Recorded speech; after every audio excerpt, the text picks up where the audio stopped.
제가 할 수 있는 가장 쉬운 단어로서 디스플레이가 어떤 건지 간단히 설명을 드리도록 하겠습니다. 디스플레이는 우리가 전문적으로는 정보를 보여주는 출력 소자다라고 얘기를 합니다. 특별히 이제 사람과 그 정보 사이의 다리 역할을 하는 소자라고 얘기를 하는데요.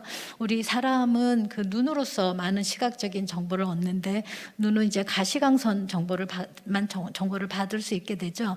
그러니까 디스플레이는 그 가시광선으로서 사람들한테 그 정보를 보여주는 소자다라고 여러분들이 이해를 하시면 되겠습니다.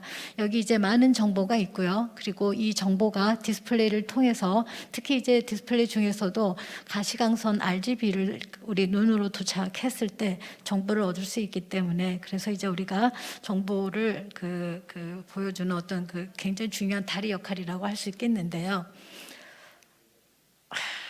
여기 이제 장표를 보시면은요, 현재 이제 여러분들이 가장 많이 사용하는 게 TFT LCD고요, 아몰레드 뭐 이런 것들은 많이 익숙하실 거라고 생각을 합니다. 아이폰이나 뭐 랩탑이나 굉장히 많은 것들이 있는데요. 이러한 많은 이제 디스플레이 중에서 우리가 그 디스플레이 이제 크게 이제 광학 수자를 주는 그 광학적인 거, 그 다음에 이 광학 소자가 어떻게 동작하는지 정기적인 신호를 주는 전자수자가 있는데요. 여기 제가 하고 있는 것은 이러한 많은 것 중에서 그러니까 광학과 전자수자 중에서 전자수자를 하는 거라고 여러분들이 생각을 하시면 되겠습니다.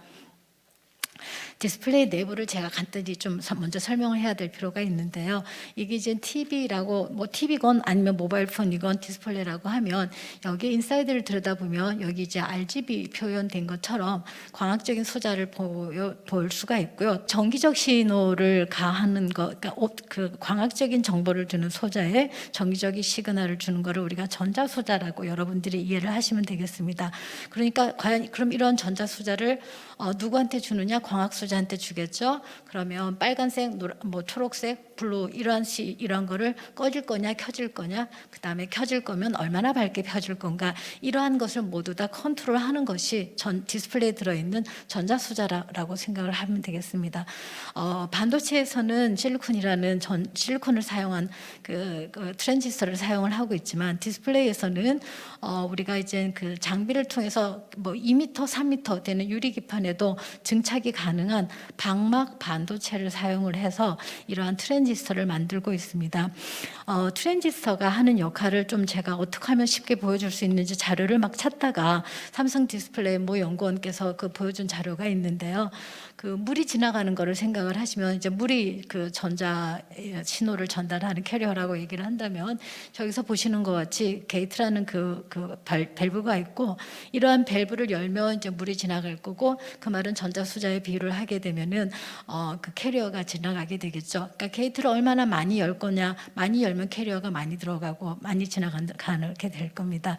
그런데 이제 이렇게 전자가 지나가는 거를 마치 그 호수에 물이 지나가는 거라고 생각을 한다면 아니면 그 고속도로 아니면 일반 도로에 차가 지나가는 거라고 생각을 한다면 이 도로의 종류에 따라서 차가 얼마나 빨리 지나갈 것이라는 거를 예측을 할 수 있을 겁니다. 전자수자는 어떻게든 캐리어가 빨리빨리 지나갈수록 소자 특성이 좋다라고 우리는 얘기를 하는데요. 그럼 이 도로의 종류가 고속도로냐 아니면 시골 뭐 울퉁불퉁한 길이냐, 이거는 전자수자를 구성하는 반도체 종류에 따라서 달라지게 됩니다. 그래서 그 메모리 수자에 사용하는 것은 굉장히 빠른 빨리 차가 지나갈 수 있는 아주 그 속도 제한이 없는 고속도로라고 한다면 만약에 울퉁불퉁한, 그래서 차들이 가다가 막히고 하는 그런 트랩이 있는 도로가 있다라고 얘기를 한다면은요, 그랬을 때 이제 그 트랩을 우리가 제거를 함으로써 차가 빨리 지나가도록 하는 것이 이제 그 전자 소재의 특성을 높이는 굉장히 중요한 역할이 될 것입니다. 그래서 이제 제가 하는 것들은 지난 한 15년, 16년 동안 트랜지스터 중에서 실리콘이 아닌 산화물이라는 방막 트랜지스터를 이용을 해서 특별히 디스플레이에 사용되는 전자소자를 안정적으로 오랫동안 그리고 빠르게 동작할 수 있도록 하는 그러한 많은 연구를 진행했다라고 여러분들이 생각하시면 되겠습니다. 하지만 이러한 반도체는 단순히 디스플레이나 반도체 전자소자뿐만이 아니라 그 이외에 뭐 여러 가지 센서도 많이 사용을 합니다. 실제로 지금 저희 연구실에서는 산화물 반도체를 이용을 해서 코비드 바이러스까지도 지금 개발을 하고 있고요.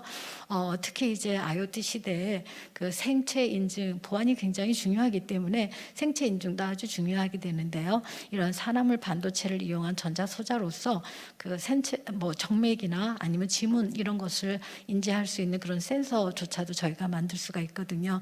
뿐만 아니라 이제 기본적으로 그 실리콘 반도체 소자가 하는 그 바운더리에 있는 어떤 우리 뇌를 모사한다던가 또 플렉서빌리티가 있는 어떤 생체 기능을 감당한다던가 하는 그런 반도체 소자에조차도 지금 산화물 반도체가 굉장히 많이 활용되고 있습니다. 이것이 이제 제가 주로 이제 연구하고 있는 것에 대한 그거고요.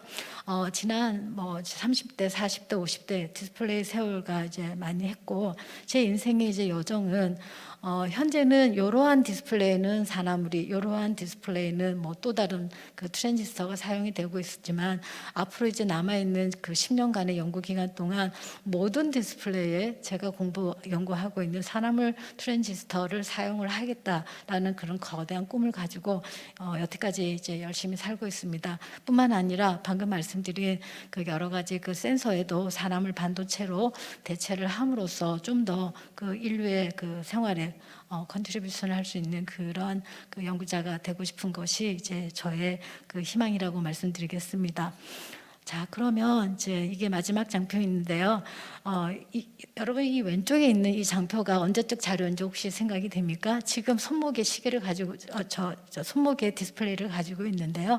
이게 60년대 자료입니다. 그런데 지금 거의 한 60년 지나서 꿈이 되었죠.